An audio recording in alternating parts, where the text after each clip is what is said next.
Well, g'day everybody.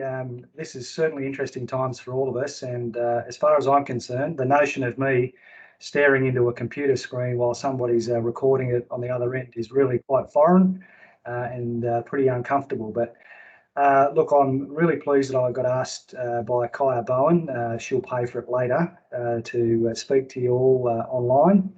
And by way of introduction, my name's Blackman. I'm a Detective Chief Inspector with the New South Wales Police, and my role is a crime manager. So if you don't know about the structure of the police, the crime manager's role predominantly is the direct line supervision of the detectives, other specialist police like your target action groups or proactive crime teams, and then your specialised groups, including the domestic and family violence officers that we have within a police station.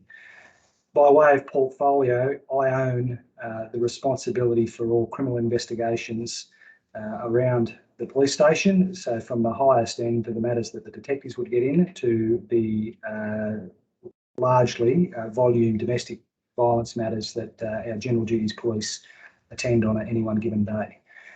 You may or may not know, but generally speaking, most police stations, the amount of time taken to investigate domestic violence matters is about 50% of police work.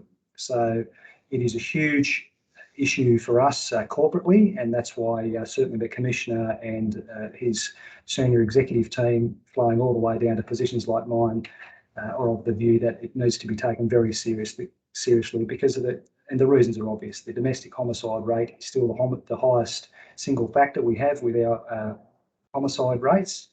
So we need to take it very seriously. So we're always evolving. We are trying to do things better. We're trying to give better service to victims and the families, and certainly get a better product and better outcomes across the board. So a couple of things I want to talk to you about today is I understand that many in this forum are practitioners, not necessarily within a DV field, but you will come across instances where somebody might disclose a domestic violence offence. So first and foremost, we are the lead agency when it comes to investigating domestic violence, and all the evidence shows in history that strong intervention in domestic violence is the way to improve outcomes for victims suffering this serious crime. So if in doubt and you don't know where to go, the police is where to go. We are the port of call when people are being offended against, and that goes across that broader context of domestic violence or domestic and family violence, which includes the children, elders in the home, other people living in that home environment. So if in doubt, call the police is that simple message. The other thing I wanted to chat with is just some of the experience I have around domestic and family violence intervention. And I come to you with a background of over 13 years as a crime manager. I'm currently in Taree, working at a Manning Great Lakes, so between Taree and Foster.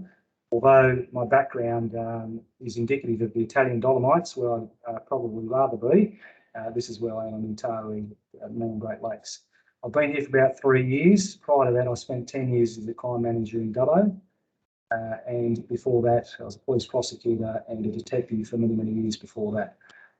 One thing I learned about towns like Dubbo and Taree is that there are a lot of pilot programs. There are a lot of agencies working both collaboratively and in isolation around domestic and family violence.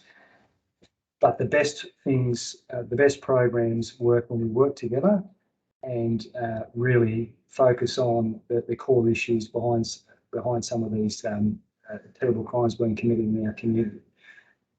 In Dubbo, largely it was a fairly political town where a lot of pilot programs came and went. Some stayed, but throughout that experience, I certainly learnt what tends to work better than others. So I was heavily involved in the staying home, leaving violence model out there, where we actually had civilian practitioners working within our sworn domestic violence team, and the collaboration between our civilian case managers and sworn police tended to give very good outcomes for the clients that we accepted in that program. The other area that I've really become quite passionate about over the years is we have typically had a lot of programs designed around supporting people that are already in the offending cycle. They're already of an age that they're very established in their habits and behaviours. And sadly, many of the outcomes aren't quite as good as we would really like them to be.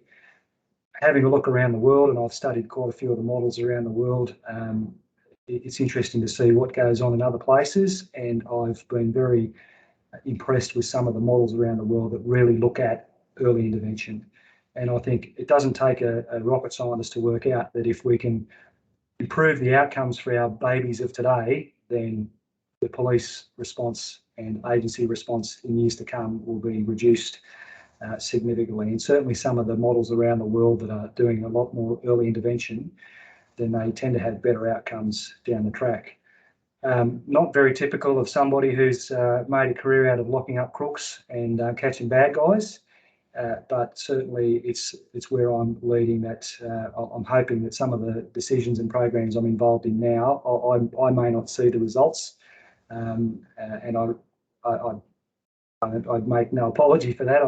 I think it'll just be a nice thing to leave the organisation in years to come, knowing that some of these little tackers that we're going to get involved with will have a better life projection than perhaps they may have if we hadn't been involved. So one of the programs we've recently initiated here, we've called it the Manning Great Lakes Youth Engagement Strategy.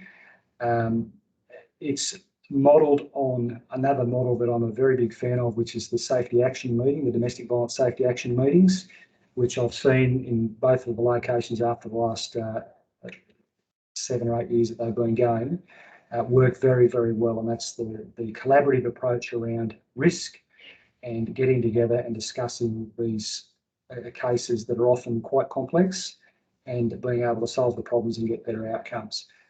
With the Manning Great Lakes Youth Engagement Strategy, we're really aiming to be a police-led program where we can take some of that heavy lifting around those really high-end cases, largely around young mums who've got little babies or babies on the way, or young children that we can say, let's give them a hand now, so we can realign their life projection.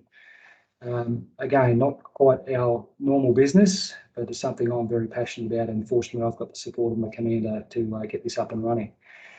So where that fits in with you and many of the other programs we've got around is we only have a very small number of resources, despite my prime manager's wish list that I keep putting up with the commander and others.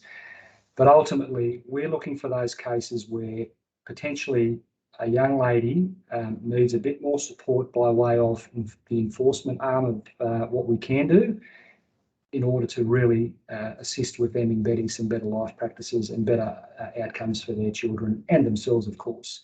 So it's ones where, for example, we have a young lady who's got a problematic ex-partner, boyfriend, other, who, speaking colloquially, needs the whack from the police. So they need to have that, the victims or our clients hopefully have that confidence that if their ex-partner is playing up and harassing them or intimidating them or trying to embed themselves in their life in a negative way, then at least they have the confidence that the police are there to assist them and take legal action where appropriate. So again, it's a little bit of a morph of what we had in Dubbo with the Staying Home Leaving Violence program and the safety action meeting, and certainly the YAM with the youth action meeting, to just condense that down to say, let's pick a handful of clients that we can really support that need that little bit of extra juice that our enforcement arm can offer. So it's in its infancy. We've only got a small number of cases so far. I've got a single case manager appointed at the moment on a trial basis, but they're certainly going very well. And our early outcomes are looking very positive. Little things like we have young people that ordinarily had terrible attendance histories, just by having the police come and saying, well, building that relationship, and we're going to take you to school and make sure your journey to and fro is safe, and start to embed some of those fundamentals that sadly a lot of people don't have, that we often take for granted. Being a pilot program, if you will. It will likely morph and change as we progress. But the one thing I've insisted on is that once we start with these families, that they know it's they can call on us at any time. So if they want our support, we are there. It's not going to be a 3-month fly-by-night process. We'll maintain engagement with them. So that's me in a nutshell. I think I've probably gone over time, which they have a tendency to do. But thank you again for your time, and I really appreciate you having me.